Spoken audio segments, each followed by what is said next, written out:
Hello everyone, welcome to the Codeflow DS. And today we have our guest speaker Kamal Rawat sir. Welcome to the Codeflow sir. Thank He you. is Thank you. founder and CEO of Recursive Technologies and coding interview expert. Now today he will give us a session on linked list, stack, queue and dequeue. So not doing further discussion, can you please proceed sir? Sure.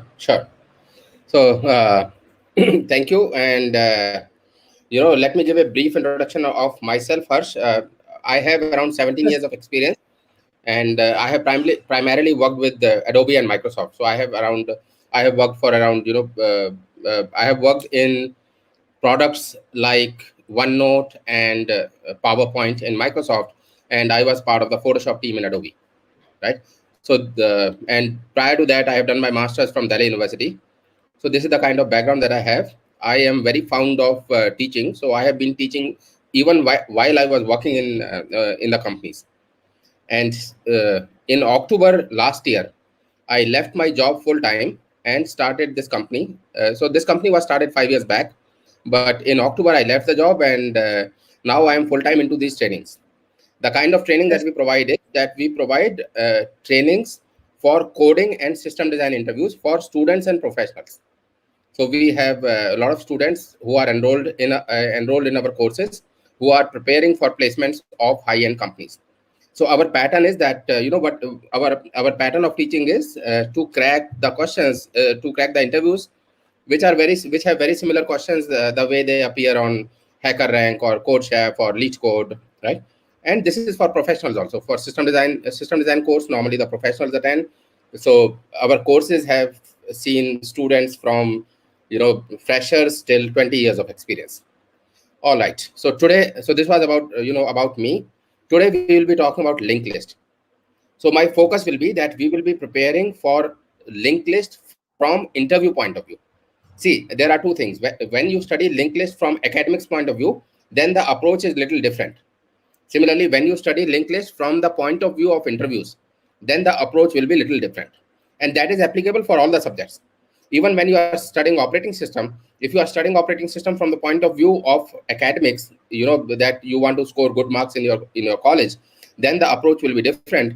But if you are studying operating system from the point that you are preparing for placements, then you have to prepare little less.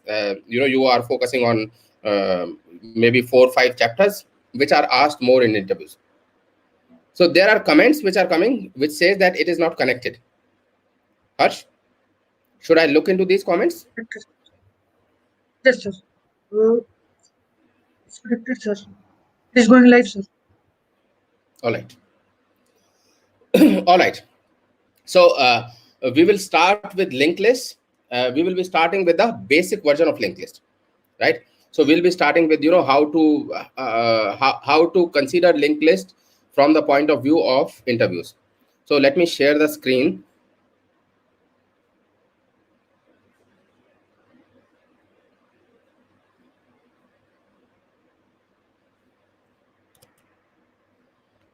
All right. Can you see the screen? Yes sir. Okay.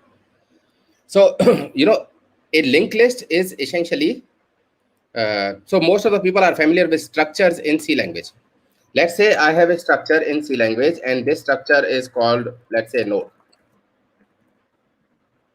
Okay. So this is a structure in, let's say, C language. So if we have a structure like this in C language, let's say this structure has integer d and node next.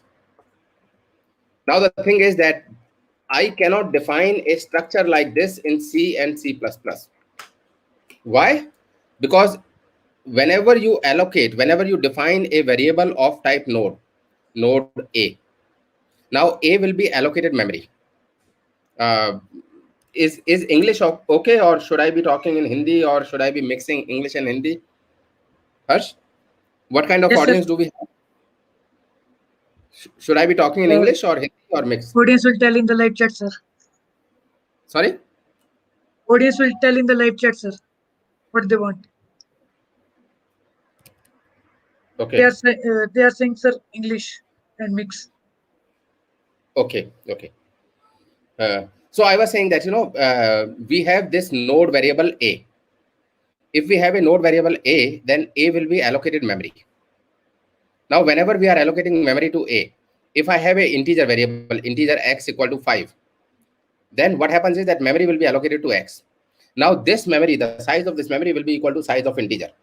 So when we are allocating memory to A, then the memory will be allocated, which is equal to the size of the node. The amount of memory that we are allocating is equal to the size of the node. Now, inside this node, we have one integer. So this is A dot D. Let's say integers are allocated 4 bytes of memory. So if integer is allocated 4 byte of memory, then size of A dot D is 4 byte. But inside A, we also have A dot N. So this part is, let's say, A dot N. Now within A dot N, you again have A dot, you again have D and N. So this A dot N dot D is again 4 bytes. And this is again A dot N. Then within this A dot N, you again have A dot N dot D, which is again 4 bytes. So what I'm trying to say is that if such a thing is allowed, if this thing is allowed, then the amount of memory required for a node variable will be infinite. So that's why this is not allowed in C and C++. This is not allowed, and this is an error. Okay.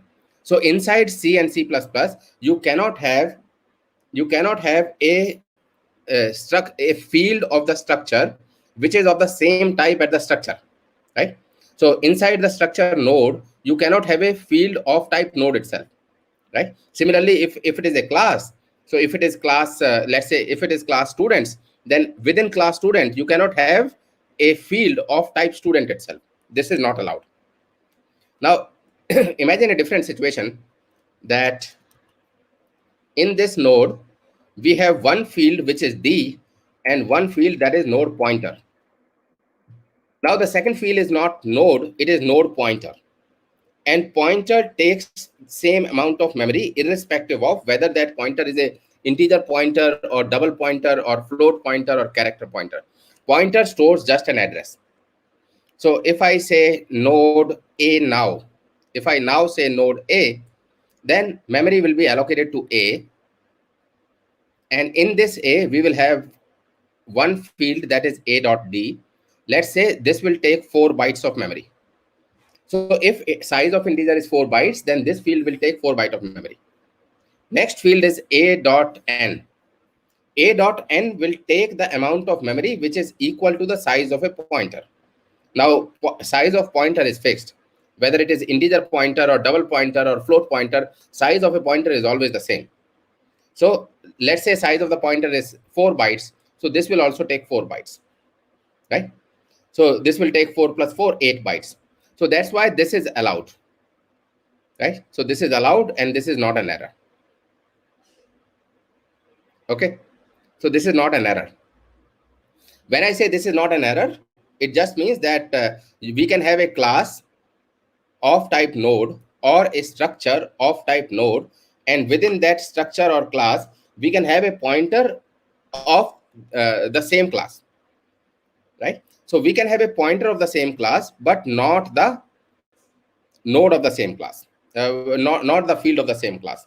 Now, people who are coming from Java background or C# background, for them, this may seem a little different because in Java, this syntax is allowed. But in Java, this syntax is closer to this part, the second code, and not like first code. So we will come to that a little later. So this is only for C++ users, that for C++ users, the first type is not allowed and second type is allowed, right? I hope it makes sense. All right. So let's move to the next thing. So let's say we have the structure of the node like this. So we have the structure of the node like this. And now let's say I allocate 3 variables of type node. So this node in which we have a data field and a pointer. So in this node variable, we have a data field. So this is the data. And this is the pointer which will hold the next. So such a node is the fundamental of the data structure. This node is fundamental to any dynamic data structure. So if we are talking about linked list, if we are talking about singly linked list, then this is how it will be. If we are talking about doubly linked list, then doubly linked list will have one data and two pointers, one pointing to the previous node, next pointer pointing to the next node.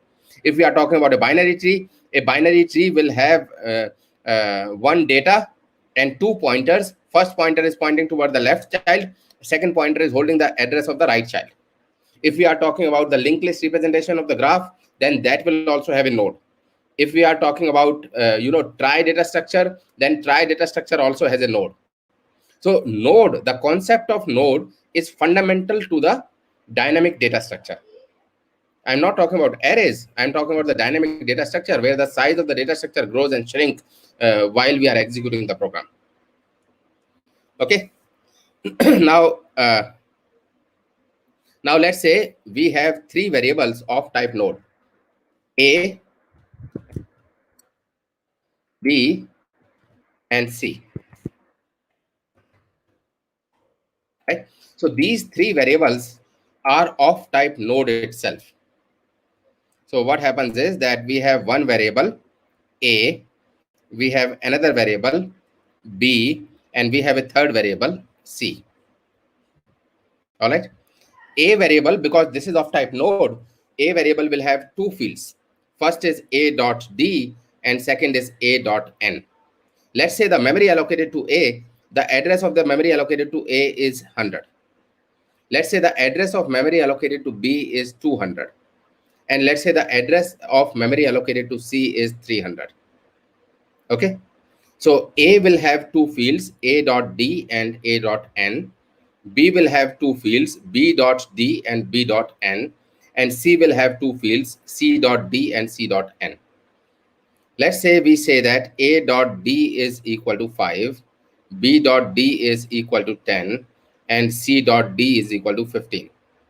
So we have 5 here, then 10 here, and 15 here. Now let's say we say that A dot N is equal to address of B. Now A dot N is of type node pointer. Node pointer means it can hold the address of the node type variable itself. Right? And B is a variable of type node. So when we say A dot N is equal to address of B, then A dot N will hold 200. Because this address keeps changing every time we are running the program. So what makes more sense is that A dot N will hold the address of B irrespective of what that address is. No matter what the address of B is, A dot N will always hold the address of B. Similarly, let's say we say that B dot N is equal to address of C. So B dot N will hold the address of C. And now let's say we say that C dot N is equal to null. So C dot N is null. Okay. Now if we say print A dot D, then 5 will be printed. If we say print B dot D, then 10 will be printed. If we say print C dot D, then 15 will be printed. If we say print A dot N, value at A dot N dot D, it means first you go to A dot N and then at that address print the D field, which means that it will print 10. Okay. Now if we are talking in terms of Java, right? If we are talking in terms of Java, then in Java we will have a class node. In Java, structures are not there, we have class only. And in this class node, we have integer data and we have node next. This node next is actually not an object. This node next is actually a reference to the node or a pointer to the node. So in Java, whenever we create a node class, this node class will always be like this second structure. It will never be like first structure, because in Java, all objects, all user-defined objects gets created on the heap only. You cannot have a user-defined object which is getting created on the stack. Okay, so this is probably only for the C++ users, that we have three variables A, B, and C, and all of these three variables are getting created on the stack. So we have not yet talked about the heap.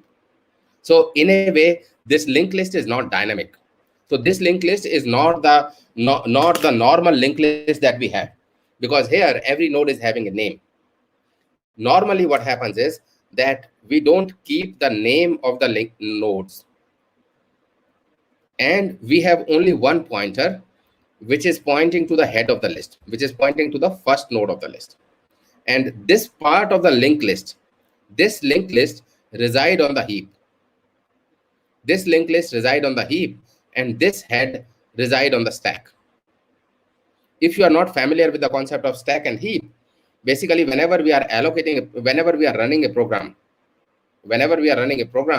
then loosely speaking, the operating system allocate the memory to the program, and that memory can be divided into 4 parts. First part is the code area or the text area. Second part is the data area. So this is second part is basically where all the application level variables, all the global variables and static variables are allocated in memory. Third part is the heap area, and fourth part is the stack area.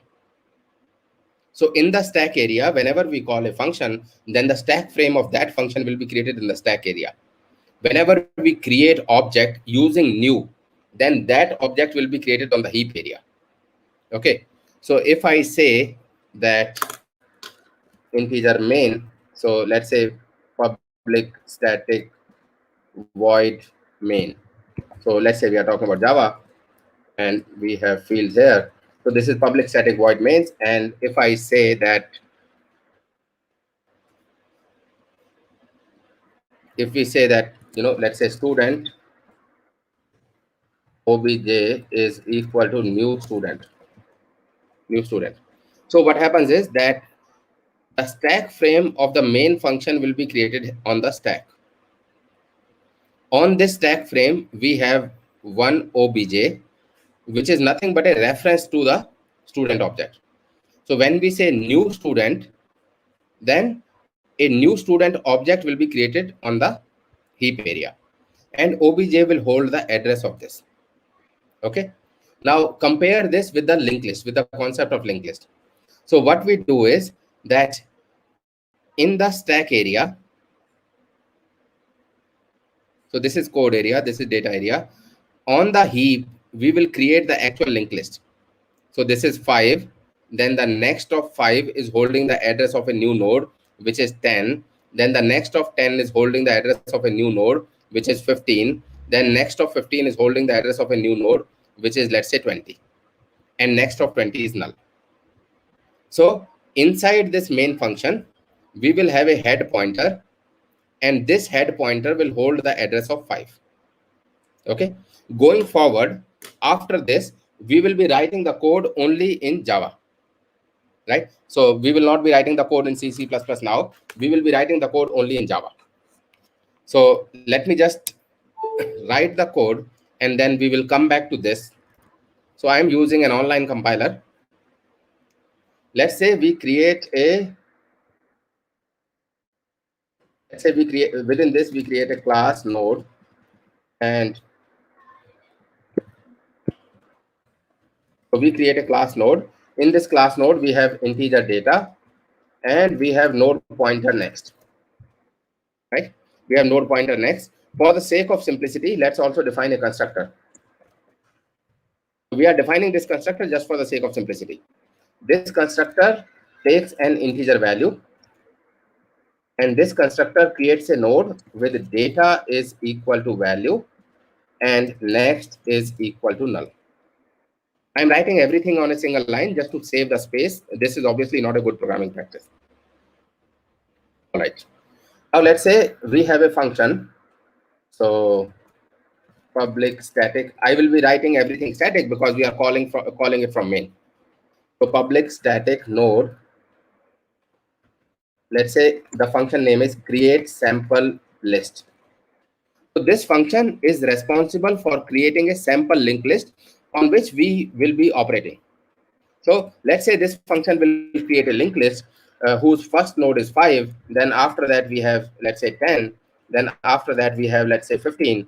Then after that we have, let's say, 20. And after 20 it should be null. Okay, so we'll be creating this list. So first it has a node H.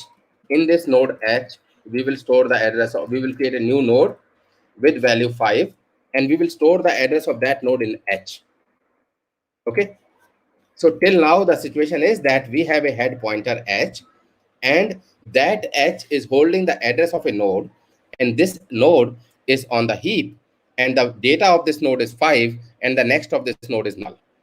Okay, now we say that H dot next is equal to new node with value 10. So what happens is that now a new node with value 10 will be created. The data of that node is 10. Next of this node is null. And the address of this node is stored in the next pointer of the node of the previous node, which is having the value 5. Okay. Then next thing that we do is that h dot next is equal to new node with value 15. Okay. Then h dot next is equal to new node with value 20. Okay, and then we just return the h, which is the address of the first node. Okay, let me just copy this and see how it must be getting executed. So I am assuming you guys are all beginners to this linked list concept. Okay, so let me copy everything, and maybe here we'll say node head is equal to. Sorry, sir, for disturbing. Mhm. The audience, the students are saying to please zoom the screen. Okay. For zooming the screen, sir. They are not able to visibly see this. All right. Thanks, sir. There must be some feature here.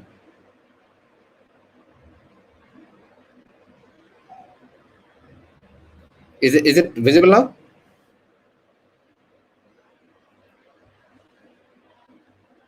Hello, Harsh. Is it visible now?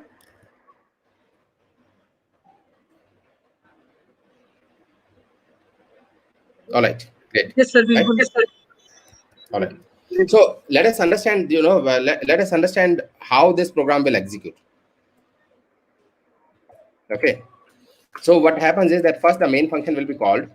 So when the main function is called, then the stack frame. So first, when we allocate this program, when we start executing this program, then code will go in the code area, right? Data will go in the data area, and the first function which will be called will be the main function. So we will call the main function first. So whenever we call a function, the stack frame of that function will be created. So the stack frame of main function is created, and in that stack frame we have only one local variable.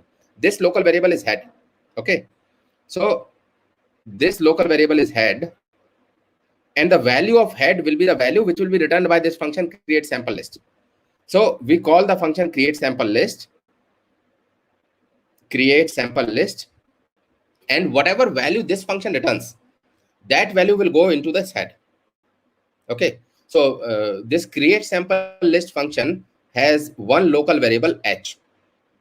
Now inside this function, what we are doing is that first we say allocate new node. So where will that node be allocated? That node will be allocated in the heap area. So this is the heap area. Okay, so this is the heap area. So a new node will be allocated here.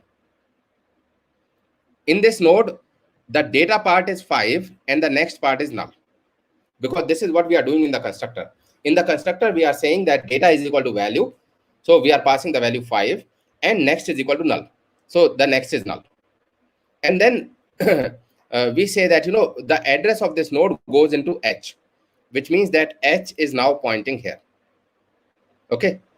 So this is the situation after the first statement of this create sample list function is executed. Then the next statement will be executed. So what the next statement will do is that it will say new node with value 10. Okay, so first it will allocate a new node with value 10. So the data part of this is 10, next is null. And where are we storing the address of this new node? We are putting the address of this new node in h.next. So h.next means that the address of this new node will be here. All right. So this is the situation after the second statement is getting after the second statement executes. So after that, we call the third, we execute the third statement. So in the third statement, again, we are doing the same thing. First, we allocate a new node. So in this new node, the data part is 15 and the next part is null. And where are we putting the address of this new node? We are putting the address of this new node inside this h.next.next. So h.next is this node and dot next of this is this. So we put the address of 15 in here, right? Similarly, now we allocate a new node. For this node, the data part is 20 and the next part is null. Okay, and the address of this node will be stored here. All right. Now, after these 4 statements are executed, we have this linked list and we have the pointer to the first node of this linked list. So what do we return? We return h from here, which means that we return the address of the first node from here because h is storing the address of the first node. So the address of the first node is returned. When this function returns, then this stack frame will be deallocated and the address of the first node will go into the head. So now head will be pointing here, and because the function create sample list has already returned, so this will be deallocated. All right. So this is what happens. Our linked list will always reside. The linked list will always reside inside the heap, and only the address of the first node, which is the head of that node, only the address of the first node will be in the function. So address of the first node will be in the stack area. Function will have only the address of the first node, and the entire linked list will be in the heap area. Same is true for binary tree also. Whenever we have a binary tree, the root of binary tree will be held by the function, and the entire binary tree will reside in the heap. Similarly, if you have a linked list implementation of stack, or if you have a linked list implementation of queue, then both stack and queue will be there in the heap, and so in case of stack, you need a pointer to the top. In case of heap, you need a pointer to the front and the last, right? So you are manipulating the data structure using the pointers which are there in the stack area, but the actual data structure is residing in the heap area. It is important to understand because heap area can grow and shrink programmatically, right? So the heap area is more dynamic, so it can grow and shrink as we want. But the stack area is more like static, right? So once you call a function, then after that the stack area cannot grow. I hope all of this is making sense. All right. So now let's say we want to print this list. So let's say we just want to print this list. So the output this should be 5, 10, 15, and 20. This should be the output. Okay. So what we can do is that, let's say we write a function. So function is public static void print list. So this is the function. This function will receive the head of the list which need to be printed, and this function will just print the list. Now, how do you print the list? First we will print h.data. Okay, so I will say sysout. Sysout means print h.data. So when we say print h.data, then 5 will be printed. And after this, we say that h is equal to h.next, which means that now h is, so initially,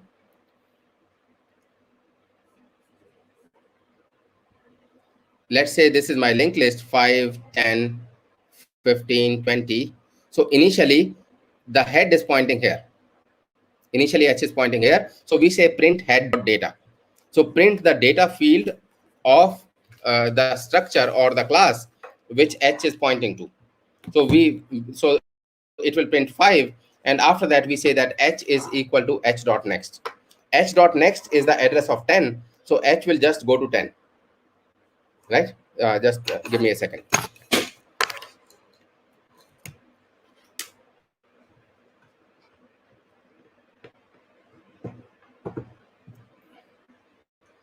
All right. So now h is here. Now h is here. Okay. So h is here. So then again, so let's say we are printing this while some condition is true.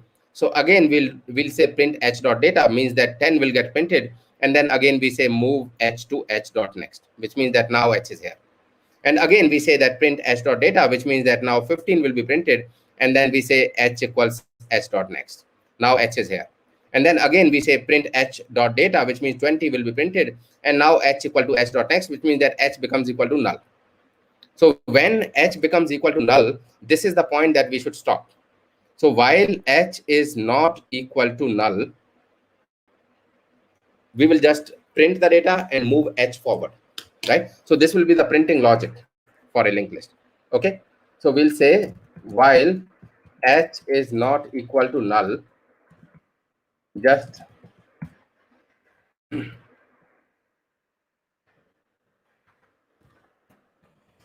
say system dot out dot println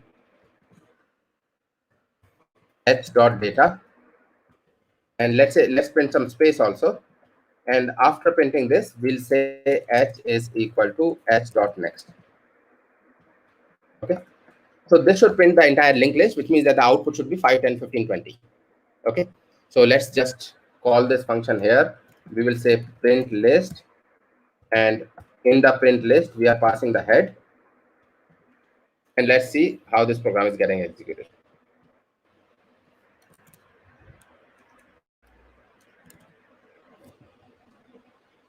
All right, so we don't have a data field. Okay, so this is by mistake date. This should be data.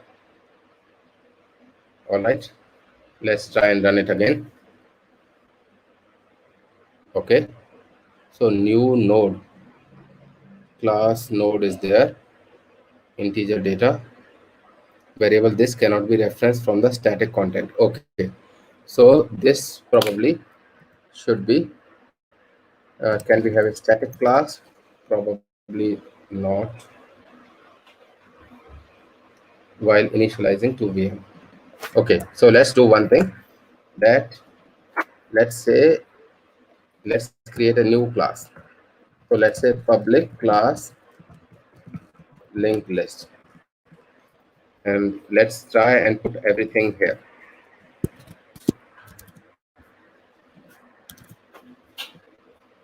Okay, so in this class we'll say node so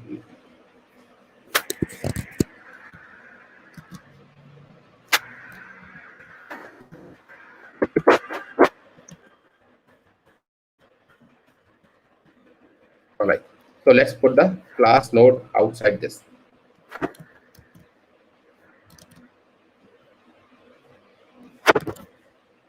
I think it is because we are using the probably because we are using the online compiler.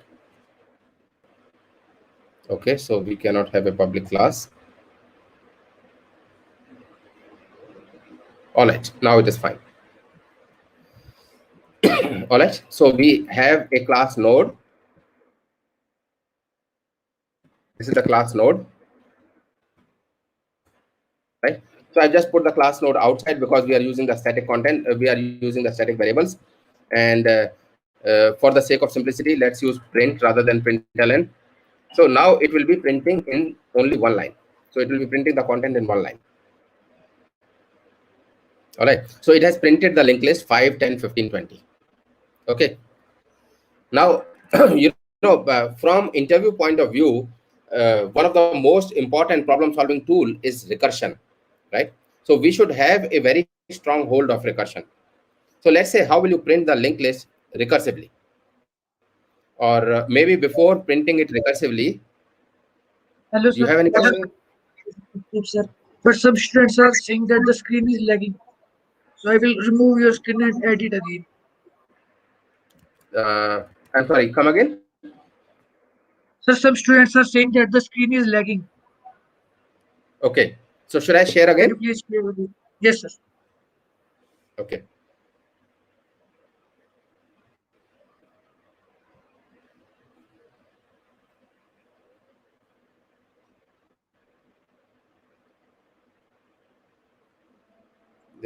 Is there any technical question from the students? Sir, they are saying that the screen is freezing. Is it visible And now? the screen is also blur. The screen is also blur. So, Yes, sir. do you also see the blurred screen? Yes, sir. Because A little bit.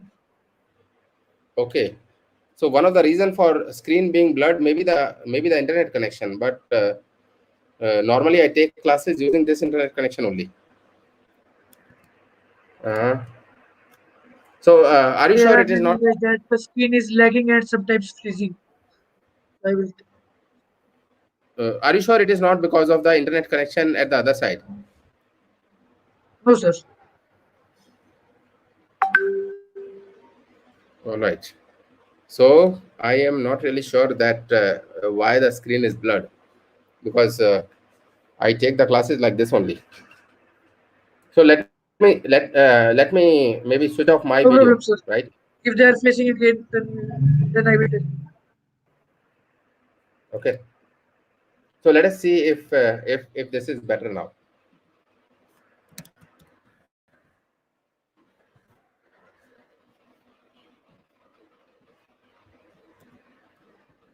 All right. So let's again see how this looks inside the memory. So inside the memory, what happens is that again, we have code area here, data area here, and then again we will have the main function. So first we call the main function, then within the main function we have a head, and this head then we will call the create list function, create sample list function, and this create sample list function will create the linked list as we have seen earlier. So first node is 5, next node is 10, then next node is 15, and next node is 20. So next node is 20. All right. So ultimately the head of this linked list will come into the head variable of main. So mains head will be here. Uh, are you able to see the screen now? Yes, sir. All right, great. So we will have it Yes, here. sir. Then that we call the print list Yes, function. Okay. So we call the print list function. This is the print list function. Inside the print list function, we pass the same head. So inside this print list function, we have a variable h, and this h is pointing here. Okay. So we just print. So first we print 5, then h of this print list function is here. So we print 10, then h of this print list function is pointing here, and then we print 15, and then the h of this print list function is pointing here, and then we print 20, and then the h of this print list function becomes null. So that is when we stop, and then we just return. So once we return, we come back to the main function, and after coming back to the main function, we just stop, right? So this is the output of this is how the output will be generated. All right. Now let's say we want to write the same function recursively. Okay.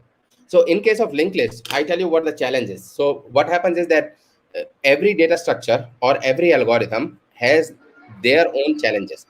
So in case of problems which are based on linked list, the main challenge is not coming from how you solve the problem logically. The main challenge comes from how you are manipulating the data. So sometimes the problem is very easy to solve logically, but we get lost in pointers. So we are not able to hold the pointers, we are not able to manage the pointers properly, right? So in case of linked list, it is very important that you are managing your pointers properly. Okay. Now let's say we want to write this print list function recursively. So if you want to write this print list function recursively, then how can we do it? So one way of doing it is that in case of recursion, you have to define the function for you have to define the function in terms of function itself. So maybe what we can do is, here we are saying print the list which is starting from head. So print the list that is starting from 5, and the linked list is 5, 10, 15, 20. So the linked list is 5, 10, 15, 20, and we are saying that print the list which is starting from 5. So in this function, what we do is that we just print 5. So we say system.out.println h.data.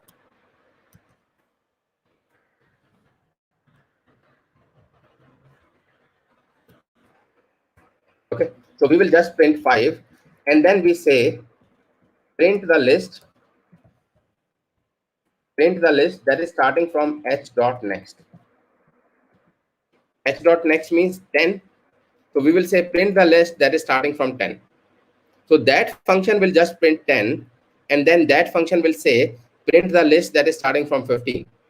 So that function will print 15, and then it will call another function which is supposed to print the list that is starting from 20. So that function will just print 20, and then it will call the function for null. So print the list which is starting from null. That is where we should stop the recursion. So the terminating condition for this recursion will be that if h is equal to null, then don't do anything and just return, right? So you call it terminating condition or the base condition, whatever you call it, but this is when we stop the recursion. All right. So I hope it makes sense. Let's say we want to print the list in reverse order.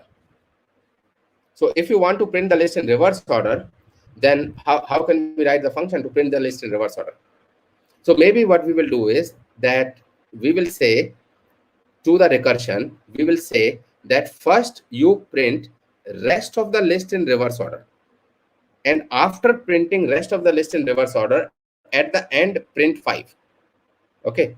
So while we are coming back from recursion, then print 5 rather than while we are going up into the recursion. Okay.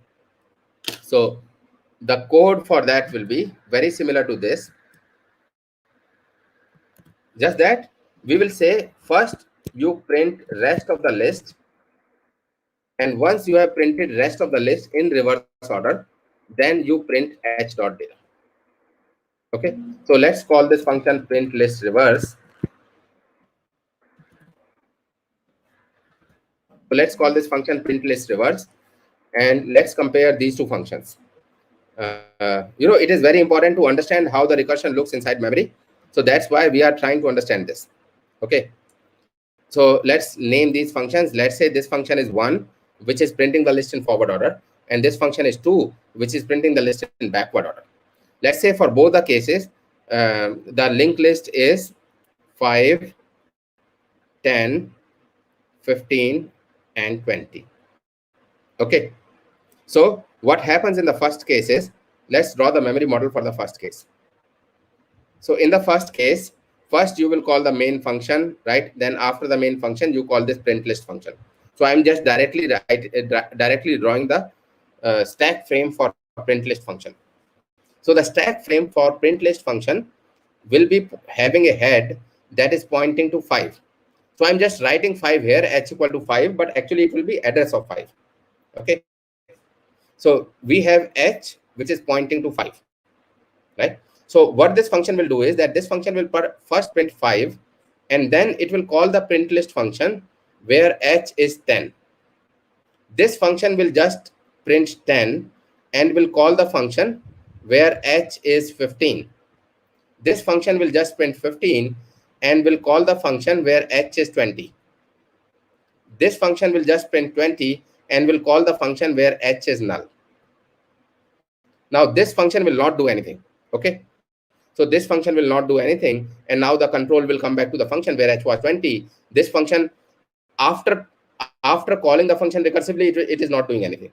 So then while coming back, it is not doing anything. Then control will come back to the function where h is 15. While coming back, it is not doing anything. Then it will come to h equal to 10. Then it will come to h equal to 5. And finally, it will go back to the main function, right? So we are printing them while we are going up into the recursion. In the second case, what happens is that first we call the function for h equal to 5. So we call the function for h equal to 5. So this function is saying that, first you do the recursion, and when you come back, then print 5. So first we are calling the function for h equal to 10. And when this function is done, then 5 will be printed.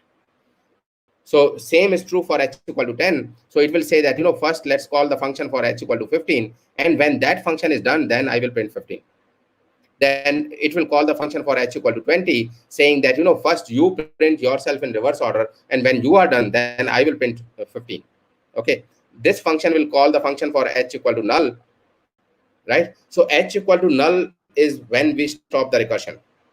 H equal to null is something when we stop the recursion, and Sir, this function just, yeah, go ahead. sir, I think we have to join again because the problem is again coming.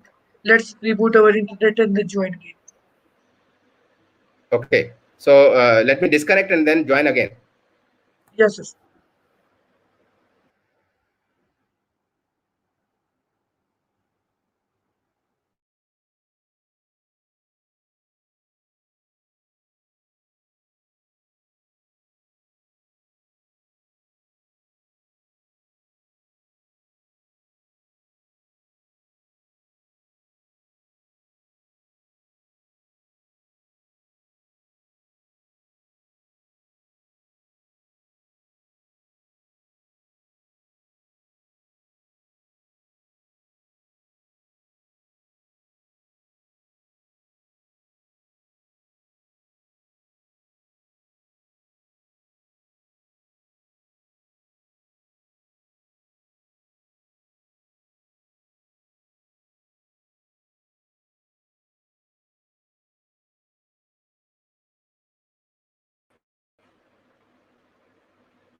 Hello.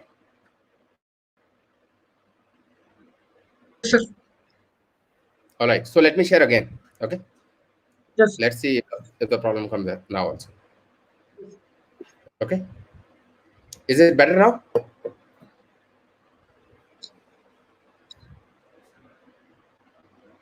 Is it It's, visible? Is the screen visible? All right. yes, sir. It's visual to me. Let's see the All right, comments. great. So should we start or should we wait? No, sir. We should use. Start, sir. Okay. So we were just talking about how recursion looks inside memory, right? So the first one is when we are having a tail recursion. Tail recursion means that the function does its work first and then call the function recursively, right? So first the function will do what it is supposed to do, and then it will call the recursive function. So first the function is printing h.data, and then it is calling the other function recursively. In the second case, it is the head recursion, that first it calls the other function recursively, and then it does what it's supposed to do, right? So 5 will get printed only when h equal to 10 has done its job. 10 will get printed only when h equal to 15 has done its job, right? Like that. So h equal to null will just return, and the control will come back to 20. So at this point, this function will print 20. Then control will come back to the function where h is 15. So at this point, it will print 15. Then the control will come back to the function where h is 10, and this will print 10. Then the control will come back to the function where h is 5, and this will print 5. Okay. In both of these cases, we are taking memory that is order of n. Okay. So we are taking order of n time, and we are taking order of n memory. Here also, we are taking order of n time, and we are taking order of n memory. In the previous case, where we were not using recursion in this print list function, because we are calling the function only once, so even though we are taking order of n time, the extra memory used is just constant, right? So here we are taking linear time because we are having a while loop and we are going to each node. So we are taking order of n time, but the extra memory used is constant because we are having only one stack frame of the function. In the recursion, because we are having n stack frames of the function, so the extra memory used is order of n. All right. All right. So now let's write the function to reverse the list. Let's say we are given a linked list. So maybe if you want to try, we can just try this function, which is printing the list in reverse order. So maybe I can just put it here. So this is the function which is printing the list in reverse order. And now let's call this function print list reverse. So rather than calling print list, we are calling print list reverse. So this should print 20, 15, 5 and that. So if h is equal to null, then return. Otherwise, print list reverse h arrow next system.out.println. So there may be some problem with the. So this is the problem with the online. So compiler failed due to following error, cannot create a virtual memory thread. So it has to create a virtual memory thread. Maybe we have to reload the screen.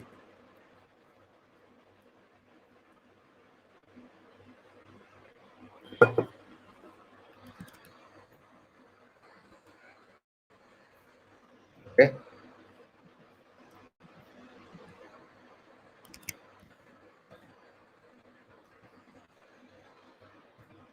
So let's copy paste everything here and let's just call the function.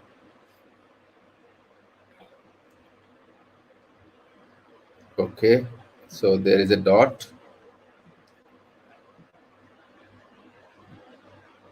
And it is printing 5, 10, 15, 20. Now let's copy the reverse function, this function reverse, and let's put it here. So we have copy pasted the reverse function, and let's change the code in the main function to call the print list reverse. So now it should print 20, 15, 10, and 5. Okay, so h dot next node h dot next. So we have missed a semicolon here. So I'm just putting a semicolon and let's run it again. And the output is 20, 15, 10, 5. Okay.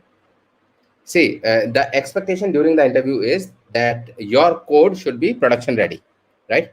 So if you are missing a semicolon here and there, that is acceptable, but the code should not have any logical error that, code is not running for a particular value or anything, right? So this is the expectation during the interview. All right, so let's come back to this. Let's say we are given this linked list 5, 10, 15, and 20. And what we want to do is we want to reverse this list. Okay. So if we want to reverse this list, we are just given a head to this list. We are just given a head pointer. We are given a pointer to the head of the list, and we want to reverse this list. So if you want to reverse this list, then what do? The output should be that next of 10 should be 5, next of 15 should be 10, next of 20 should be 15, next of 5 should be null, and this should be our new head. Because the head pointer is changing, so it means that reverse function should return the new head. So this is the code of the reverse function. This is the reverse function node h, and this function should return the new head. Okay. So what this? So let's talk about the mandate again. So this function should reverse the list, and this function should return the new head of the list. Okay. It should not allocate any new node. We are not supposed to allocate any new node. We should be reversing the same nodes. So we should just be adjusting the pointers. So if we have a list like this, that the first node is 5, next of 5 is holding the address of 10, then next of 10 is holding the address of 20. So what should happen is that now, and next of 20 is null. So what should happen is that now next of 20 should hold the address of 10, next of 10 should hold the address of 5, and next of 5 should be null, and these links should be broken. Okay. So this is how it should change. It should not allocate any new node. It should not deallocate any node. It should not allocate any node, right? And 20 should become the new head. So we should just return 20 from this function. Okay. So what we can do is that so we will have a new node. Okay. So the old list is like this. Old list is this, which has 5, 10, 15, 20. So this is the old list which has 5, 10, 15, 20. And let's say this is the new head, right? Initially, new head is null, right? Initially, new head is null. So what we do is that we break 5 from here. Break 5 does not mean that we are deallocating. Break 5 just means that we say that, this is the head and this is the node. And we insert this 5 at the head of the new list. So 5 will be inserted here. Then we break this 10 and insert 10 at the head of the new list. So 10 will be inserted here.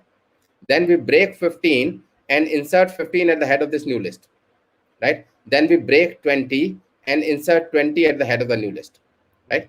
So the head of the new list will be here. So basically, because we are inserting at the head of a list here, so let's first look at the code of inserting at the head of the list. Let's say we are given a list, and in this list, we want to insert a new node at the head. So if you want to insert a new node at the head, let's say this node is 3, and we want to insert 3 at the head. So this is my temp. So how do you insert at the head? We will say temp.next is equal to h, and then h is equal to temp. So what will happen is that next of 3 is 5, and this head comes here, which means that this 3 is my new head. Okay, so this is how we insert at the head of a list. So here we will remove one node at a time from this old list. So this is my old list. We will remove one node at a time from this list, and we will be inserting that node in the new list, right? So we have a node pointer new head. Initially new head is null. At the end, we will just return this new head. Okay, and what we will do is while head is not equal to null,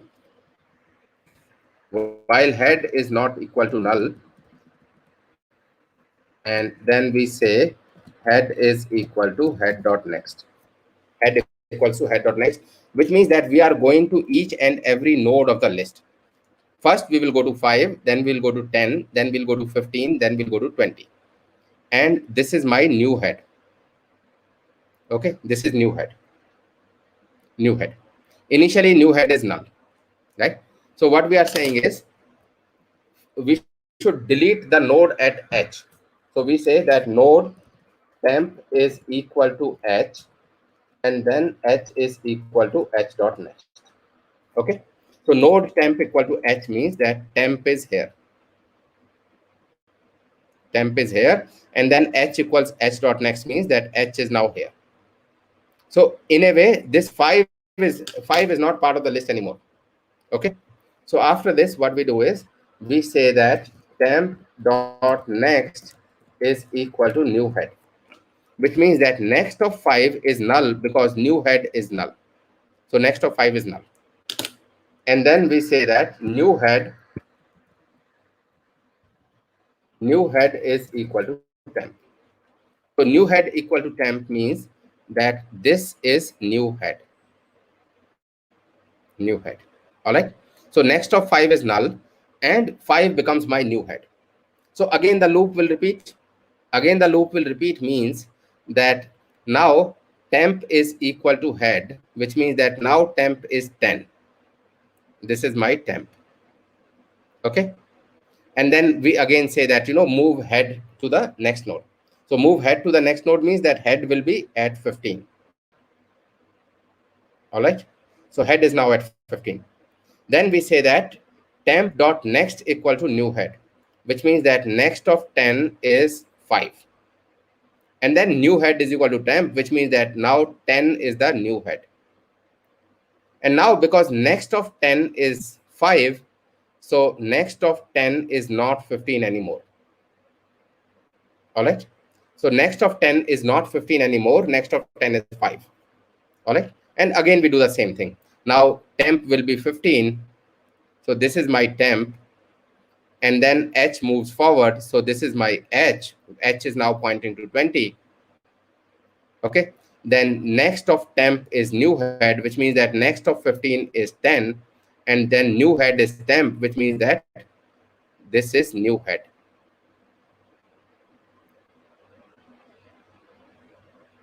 All right. So this is new head. Okay. And because next of 15 is now at 10, so this link is broken. Next of 15 is not 20 anymore. Next of 15 is 10. Okay. Then again, we do the same thing, that temp is equal to head. So temp is here, and head equal to head.next, which means that h is now equal to null.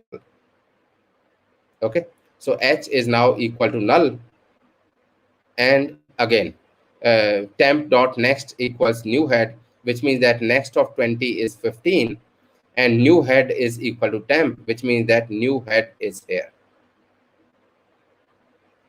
All right. Now, because head is null, so we will move out of this while loop, because this while loop, we are executing this while loop only till head is not equal to null. All right. So we are executing this while loop only till head is not equal to null. So now, because head has become equal to null, so we will move out of this while loop. So we have changed the pointers.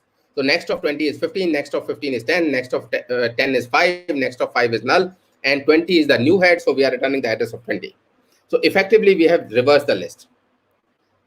Let's look at the time complexity and space complexity here, because we are going to each and every node only once.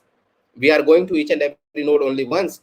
So the time taken here is order of n. There are n nodes, and we are going to each node only once, and we are taking constant time at each node. So the total time taken is order of n. How much extra memory we are taking? We are taking constant extra memory. Why we are taking constant extra memory? Because we are not allocating any new node. We are not allocating any buffer memory. So and we are not using recursion also. So the extra memory taken is constant. Okay. Now, if you want to print the list in reverse order, something that we have done here. If you want to print the list in reverse order, then this function is taking order of n time and order of n extra memory.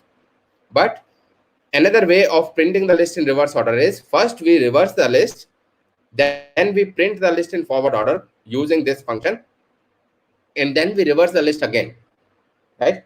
So if we have to print the list in reverse order, then maybe what we can do is that first we reverse the list,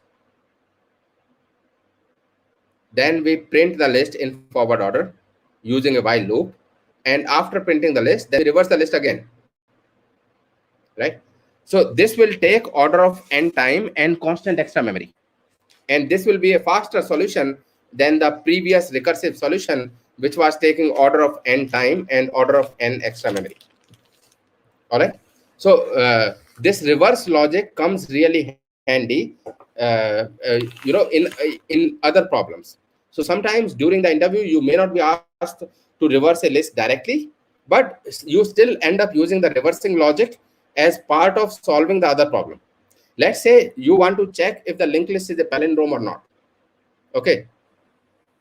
So you are given a linked list like this: A, then next element is B, next node is C, next node is C, next node is B, and next node is A. And you are given a head of this linked list. Okay. Now this linked list is a palindrome. Okay. So if you want to just check whether a linked list is a palindrome or not, then for linked list, this can be a tough problem. For array, it is a simple problem. So if I am given an array, let's say an array is given A, B, C, C, B, A. If this is an array which is given, then it's a simple problem. Why? Because I can just check while low is less than high, and let's say initially low is equal to 0 and high is equal to a dot length minus 1, right? So low is here and high is here. So what we do is we compare the elements at low and high. So we compare if element at low is not equal to element at high, then just return false. Otherwise low plus plus and high minus minus. Okay. So here A is equal to A. So what we do is that low plus plus, low comes here, and high minus minus means high comes here, right? So we are increasing low, decreasing high. Then again, we compare the elements at low and high. B is equal to B. So again, we do the same thing. Low plus plus and high minus minus. Okay. And again, we compare the elements at low and high. So C is equal to C. So C is equal to C means that again, do the low plus plus and high minus minus. So low comes here, high comes here. We have started low from here, high from here. We keep moving low forward. We keep moving high backward. Ultimately, low crosses high. And this is where we will return true. So when low crosses high, then we just return true, indicating that this is a palindrome. Okay. We cannot use the same logic for linked list, because in case of linked list, if you have a high here, then you can't go backward. If it is a doubly linked list, then we can do that.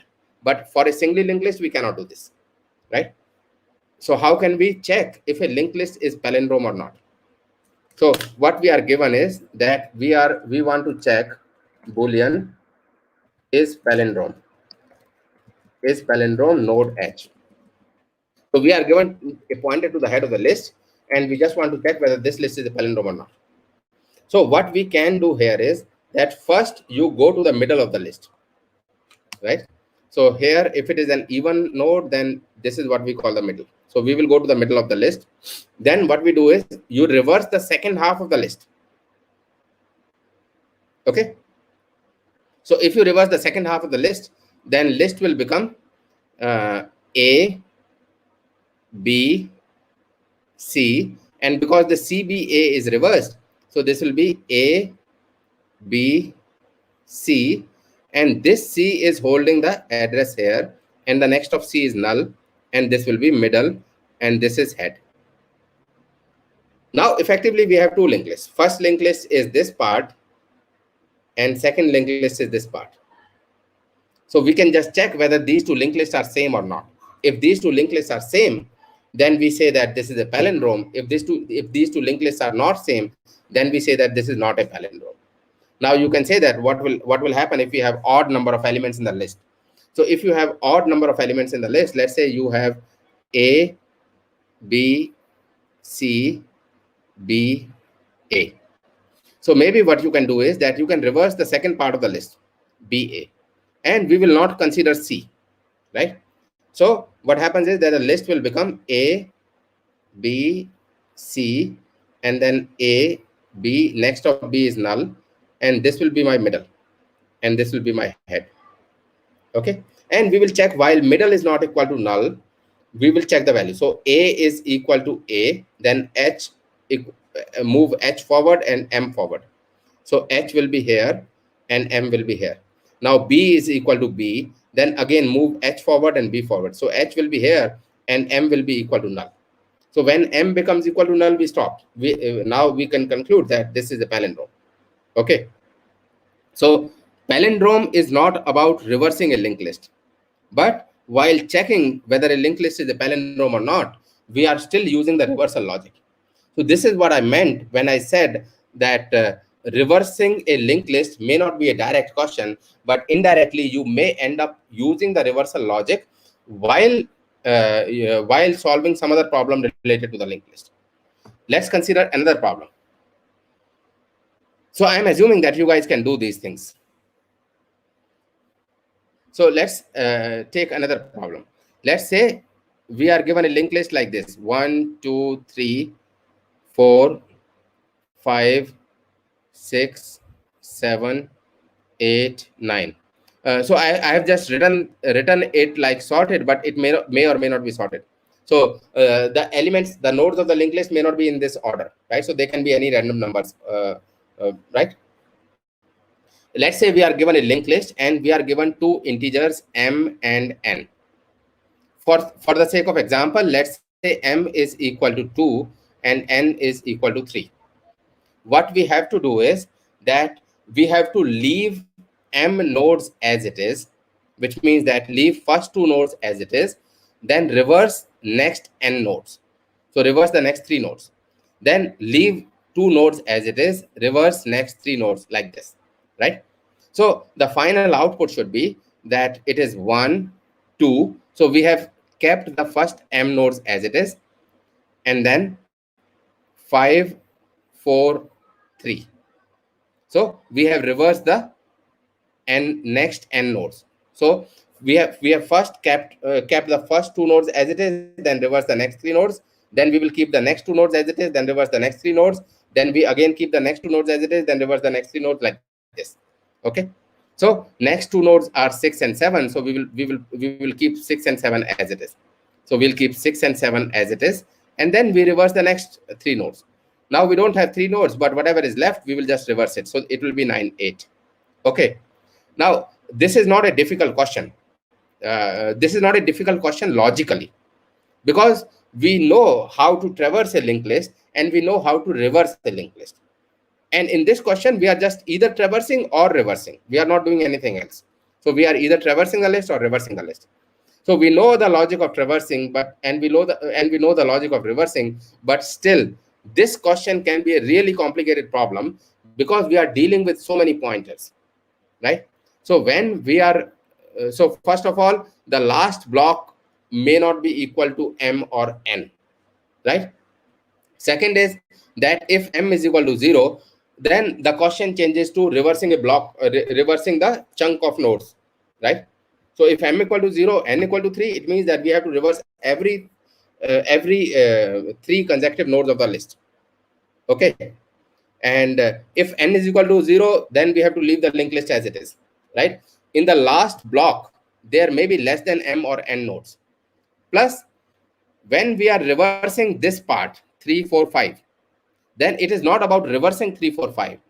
When you are reversing 3, 4, 5, then this 2 will change. So next of 2 will be 5. So we have to keep a track of this 2. And next of 3 will be 6. So we have to keep a track of 6 also.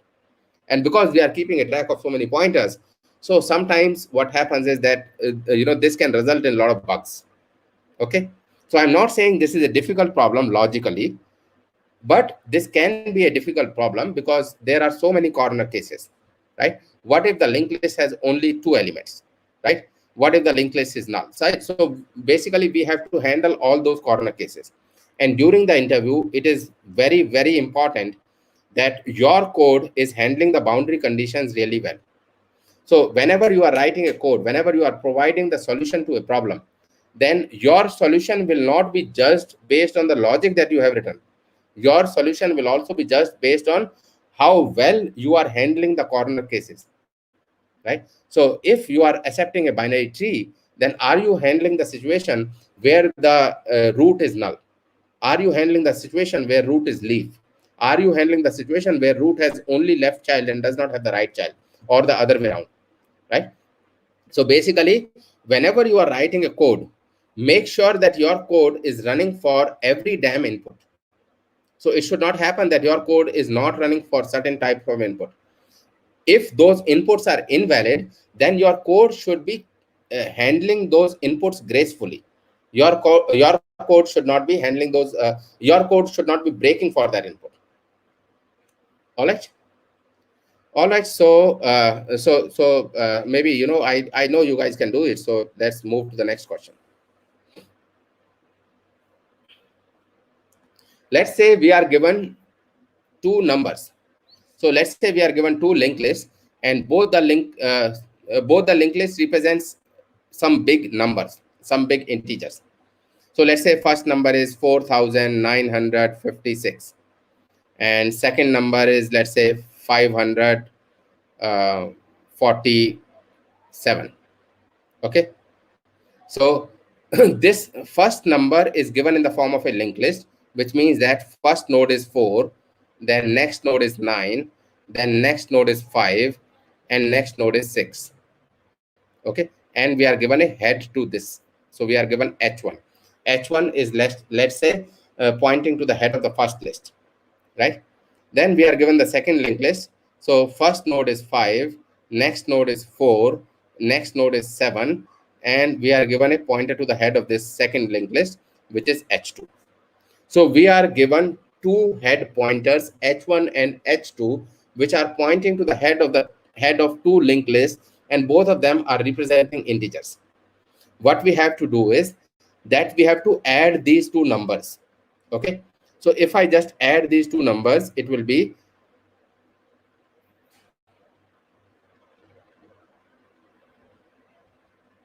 5,503. Okay.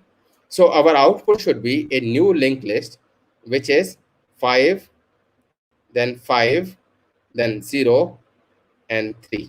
So we should return this H3, which is the head of the new list that represents the number which is sum of head of first and second list. Okay. So this kind of, this can come handy if you are dealing with large numbers.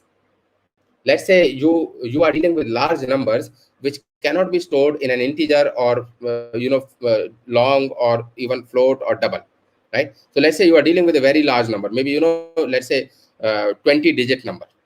So if the number has 20 digits, then that number cannot be stored in any of the primitive data types. I know Python language, the Python language has dynamic numbers. So in case of Python language, the number can be as big as you want. But in case of other high-level languages like Java or C# or C++, the type has a limit. So if it is integer type and the limit is 4 byte, the memory allocated to integer is 4 byte, then the integer cannot have a value beyond that, right? So if it is 2 byte, then the maximum value that an integer can hold is probably 32767, right? If it is 4 byte, then the maximum value that an integer can hold is probably 2 raised to power 31 minus 1. So 2 raised to power 31 minus 1 is the maximum value that an integer can hold. So if we are given a very large number, let's say you want to find the factorial of 100. So if you want to find the factorial of 100, then 100 factorial cannot be stored in any integer or long, because 100 factorial will probably have 28 or 29 digits. So in those cases, maybe you can store the number in the form of a linked list. Another way is that you can store the number in a string, or any such string buffer or any such dynamic data structure. Anyway, let's come to this problem. So this problem is that we are given two linked lists. Both the linked list represents two large numbers, and we just want to add these two large numbers, and we want to create a third list, which is the sum of these two numbers. Okay. So the signature of the function will be node add node h1 and node h2. We are given the head of the first list and we are given the head of the second list, and we just want to add these two and add to the third list. Okay. So here, because addition happens from the end of the list, so first we will be adding this 6 and 7. Then we have a carry, and that we will be adding 5, 4, and that carry. Okay. So because we are going to the end and then coming backward, and coming backward is not possible in a linked list, so we will end up reversing the list. Okay. So let's first reverse the list. So we will reverse this first list. So it will become 6, 5, 9, and 4. Then we reverse the second list. So reversing the second list, it will become 7, 4, and 5. So let's say this is H1 and this is H2. Okay. So what we have done is we say that H1 is equal to reverse of H1 and H2 is equal to reverse of H2. Okay. So we have just reversed the two linked lists, and now H1 is equal to reverse of H1 and H2 is equal to reverse of H2. Now what we will do is we will keep a carry. So initially the carry is 0, and we have node H3. H3 is null. So H3 is the final list which will have the final sum. Okay. So initially carry is 0. Initially carry is 0. So what we will add is we will add carry, then h1 dot data and h2 dot data. We will add these two, add these 3. So this will be 13. So 3 will come here and 1 will go as a carry. Then we will add these 3, right? So 1 plus 5 plus 4 is 10. So 0 will come here and then 1 will go as a carry. Then again we will add these 3. So 1 plus 9 plus 5 is 15. Yeah. So 5 will come here and 1 will come here. Now we will add these two. So when one of the two lists get exhausted, then we add the other two. Then we add the two values. Okay. So what we should do is that let's write the code. So while some condition is true, what we do is we say integer sum is equal to carry plus h1 dot data plus h2 dot data. But we should add h1 dot data and h2 dot data only. We should add h1 dot data only when h1 dot data is when h1 is not equal to null. Similarly, we should add h2 dot data only when h2 is not equal to null. All right. So we say that sum is equal to carry, and if h1 is not equal to null, then sum plus equal to h1 dot data, and similarly if h2 is not equal to null, then sum plus equal to h2 dot data. Okay, so it will be equal to carry plus h1 dot data plus h2 dot data, depending on whichever is available. All right, and after this, what we do is that we create a new node, right? Now in this case, this will be 5. So in this case, we have to reverse this h3 also, because h3 will not have the, so our final output is 5503, but in h3 we will get 3055. So we should reverse this to get the original data. So rather than reversing it, what we can do is that we can insert at the head of h3. So 6 plus 7, 13. So 3 is here, 1 is here. Then 1 plus 5 plus 4 is 10. So rather than inserting at the end, we can insert 0 at the beginning, so that we don't need to reverse the h3. So 0 will be inserted at the beginning and 1 will go as a carry. Then 1 plus 9 plus 5 is 15. So we will insert 5 at the head and not at the tail. Then 1 plus 4 is 5. So we will insert 5 at the head. Okay. So we are creating the new node. So node temp is equal to new node. The value of this new node will be equal to sum modulus 10. The units digit will go into the sum, and new carry will be equal to sum divided by 10. This will be the new carry. Okay. Now this temp will be inserted at the head of h3. And this we have seen earlier, how to insert at the head of a list, that temp dot next is equal to h3 and h3 is equal to 10.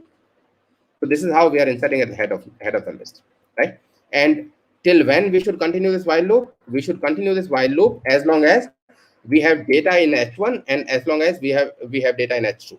So while h1 is not equal to null and h2 is not equal to null. So while or h2 is not equal to null. So this should be or h2 is not equal to null. So while we have data in either h1 or h2, we should process this. Right? Now in this case, it is possible that there is a carry spillover beyond this. So let's say instead of 4, if we have a 9 here, then there will be a carry spillover even after this while loop. So even after h1 and h2 both becomes null, even after that, we will have a carry spillover. So if we have a carry spillover, so if carry is not equal to 0, so if carry is not equal to 0 means we have a spillover. So if we have a spillover, then we should allocate a new node. So we should allocate a new node with carry. So we should allocate a new node. The data of this new node will be carry, and this node will be inserted at the head of the list again, head of h3 again. And at the end, we should just return h3. But before returning h3, we should again reverse h1 and h2 so that the original list are restored, right? So before returning, we should reverse the h1 and h2. Now because h1 and h2 has moved forward, so we should preserve a pointer to the original head of h1, original h1 and original h2. So let's say this is original h2. Okay, so here we are just we can just preserve original h1 is equal to h1 and original h2 is equal to h2. So we are just preserving the original h1 and h2, and we just return from here. We just reverse the original list again so that the original lists are restored, and then we return the new list. Okay, so this function is actually taking order of m plus n time, because we are going to each and every node exactly once, right? Actually, we are going at each node thrice, because first we are reversing it, then we are processing it, then we are reversing it again. So in all the 3 steps, we are going to the node. We are visiting every node. So we are visiting every node 3 times, but 3 times is constant. So we are taking constant time at every node. So the total time taken is order of n. All right. I think maybe we can conclude here, because otherwise, this will become a little heavy. So if we cover stack, queues, and dequeues, it will probably take 1.5 hour more. Harsh, you are there? Hello? Hello? Yes, sir. Yes, sir. Yes, sir. All right. Harsh, I think, it is a logical conclusion. Maybe we can stop at this point. Okay, sir. Sir, we have a quiz for the students. You are providing them 3 questions one by one, and the one who answers first is the winner of that. I'm sorry, come again? Sir, there is a quiz now. You are providing Okay. 3 questions here by showing your screen, and the one by one question, and the student who answers first that question is the winner, and we will Okay. provide them students. All right. So let me share the screen again.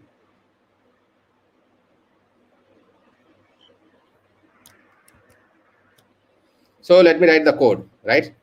So Yes, sir. we have Any written three this questions you function. want to ask one by one? We have written this function. So let's say this is question number 1.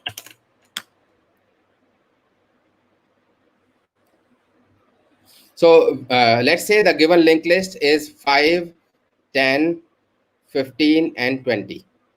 So this is the given list, and we have a function which is this, right? So your question is that what will be the output of this function? Okay. So if we pass the head of this list 5, 10, 15, 20, then what will be the output of this function? Okay. This is the question number 1. So you guys can answer.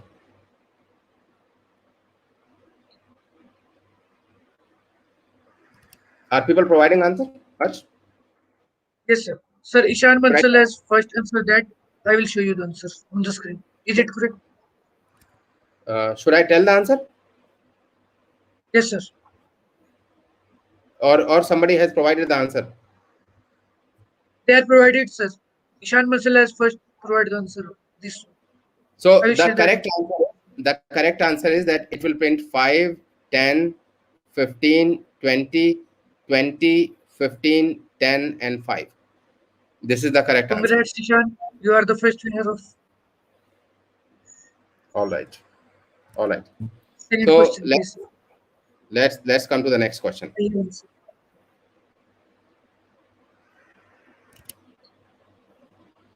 So this is question number 2. Okay.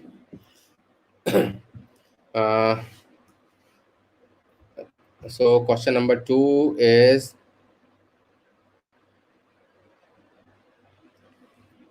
let's go back to the problems.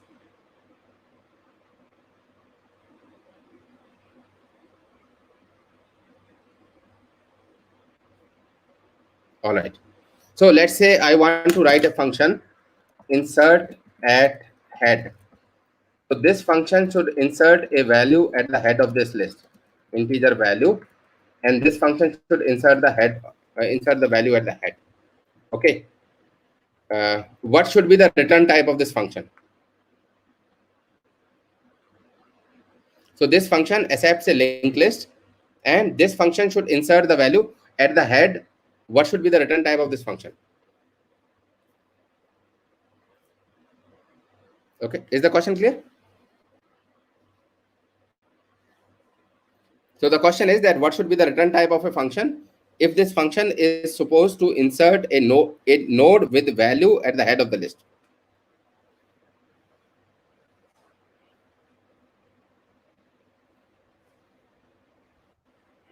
Has anyone given any answer?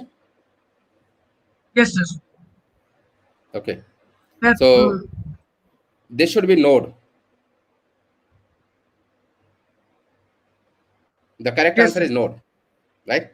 So let's say if you have a Shivam, linked list like this, 5, 10, 15, 20, and if you want to insert 3 at the head, so right now head is here. Now because the head will change, so we should return the new head, right? So because we are inserting at the head, so we should return the new head. All right. yes. Shivam Kumar is the winner, sir. All right. Now Harsh, there is some technical glitch. I think the answer is node. So the winner becomes Vaibhav Singhal. Yeah, Shivam answered yeah, you what? are right. Yeah, Okay. you are right. Baba is the I think that is good. All right, great. So let's say we have this inserted head function, and this is node, and uh, so so let's say we want to write the function. mm,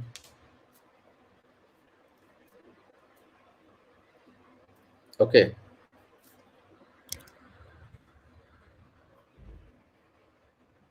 so let's say we are given a linked list. Okay, and the linked list is this: 5, 10, 15, 20, and maybe 30. Okay, and what we are doing here is that this is a function, and function receives node h, and this function returns an integer value. So this function receives the head of a list, and this function returns the integer value. Okay, so what we are doing is that, and this function, let's say, take one more value, which is boolean flag. Okay, so if flag, then return fun of h dot next, else return fun dot h dot next plus h dot data. Okay, and then we have a terminating condition that if h is equal to null, if h is equal to null, then return 0. Okay, so if we call this function as fun, h, and false, so h is a head of this list. Okay, so just wait a second. Let's take a simple linked list. So let's say the linked list is 1, 2, 3, 4, 5, and 6. This is the linked list. So if we pass the head and false, then what will be the output? What will be the return value of this function? Is the question clear?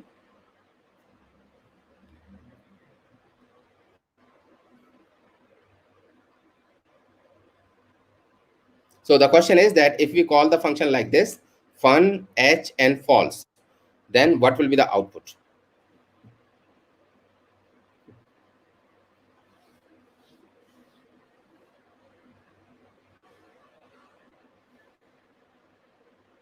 Should we look into the answer? Yes, sir. What is the correct answer, sir? All right, so let me just see. So let's say this is the memory model. So this is the memory model. So initially h is equal to 1 and flag is false. So when flag is false, then we will add 1. Then we will call the function for 2 and true. Then we will call the function for 3 and false. Then we'll call the function for 4 and true. And then we call the function for 5 and false. Then we call the function for 6 and true.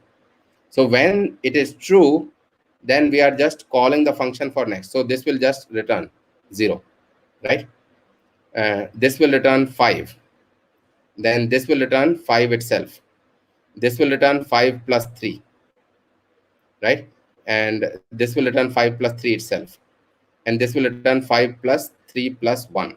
So the output is 5 plus 3 plus 1, which is 9. 9 is the output. Has anyone given the right answer?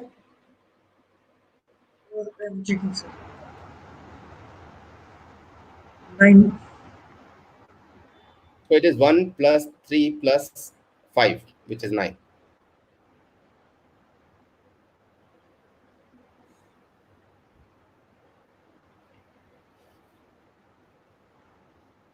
No, sir. But now after you provide them Okay. solution, they are saying 9. Okay. So maybe you can You send can the price provide to me. another question, sir. Or maybe you can send the price to me, right? Okay. So let's say if we call the function for true, right? So we are calling the same function with the value true. Then what will be the answer?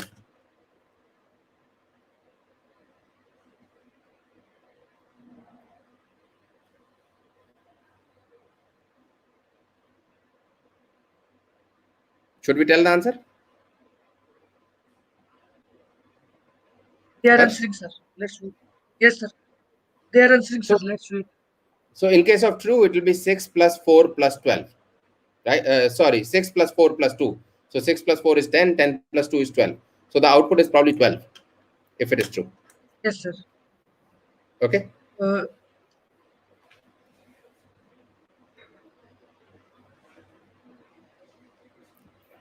All right.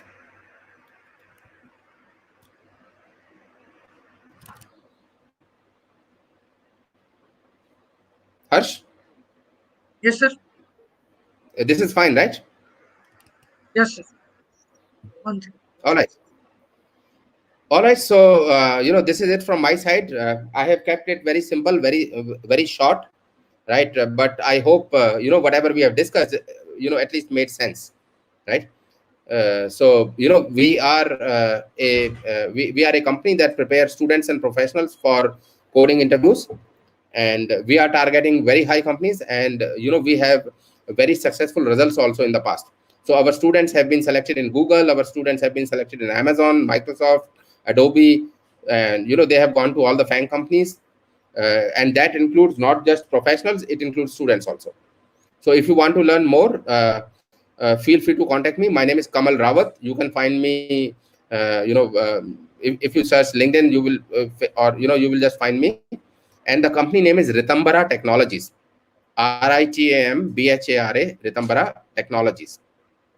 All right. Thank you, guys. Thank you, Harsh. Thank you for hosting me. Yes, And sir. that's it from my side. Thanks, sir, for coming in a great. Sir, All right. there are many students who are asking for the third answer. Uh, but there are many students errors. So can you please share another question for the third one? Sorry, you want me to share another question? Yes, sir. Okay. So this question is not. I mean, this question was not taken, right? Yes, sir. All right. So. mm, so let's say we have a function, and in this function we are passing integer number, right? And we say if num modulus 3 is equal to 0, right? If it is equal to 0, then system.out.println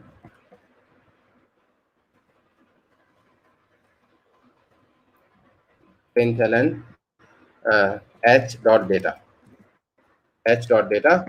Otherwise, let's say we call the function for h.next and num plus 1. Okay, and this is a void function. This is a void function, and let's say the linked list is 1, 2, 3, 4, 5, 6, 7, 8. This is the linked list. Okay, and we call the function as fun h and 1.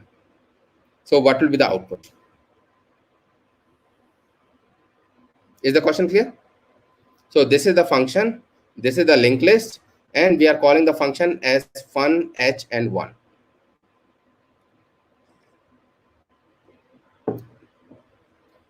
Okay, so what will be the output? Should we tell the output, Harsh? Yes, sir.